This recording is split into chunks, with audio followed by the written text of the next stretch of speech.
So lip augmentation is a very common treatment right now, done with temporary hyaluronic acid fillers.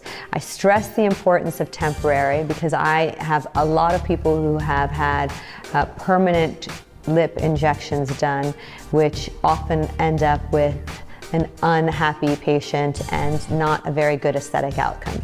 So what does this entail? I won't lie, it's a little bit uncomfortable. The lips have a lot of sensory nerves on them, and so even with 4% LMX, which is a topical cream that I place on the lips, it is still slightly uncomfortable. But with all things, if there's no pain, there's no gain. So what happens during the course of this treatment? It takes just a few minutes of carefully mapped out injection points to help augment or create a little bit of volume in the lip. And the goal here is to create a harmonious upper and lower lip, where the upper lip is slightly smaller than the lower lip. You never want to have too much of a profile. And what I mean by that, that's what people call the ducky lips. So ducky lips are when you look at the profile and the lips stick out much more than they should be.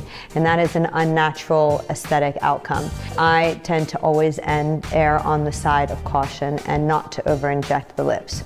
It's really important to note that the lips can bruise and there can be significant swelling. You can have your lips injected perhaps 4 or 5 times, and the 5th time, all of a sudden, you have significant swelling. So there's no reason sometimes for why it happens, it just can happen. So I always say, please do not have anything important scheduled in the first 24 hours after a lip treatment. This swelling is temporary. It can be scary. Sometimes people call me in the morning, even though I have warned them that the morning of the next day is always the most significant for any potential swelling. And you can take an antihistamine to help decrease the amount of swelling that you're experiencing.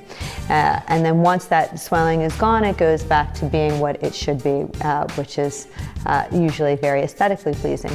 Make sure that you have the best expert doing your treatment, and for the injector to understand what it is you hope to achieve. It's really important to know what you can treat, what expectations to have, and how long they will last.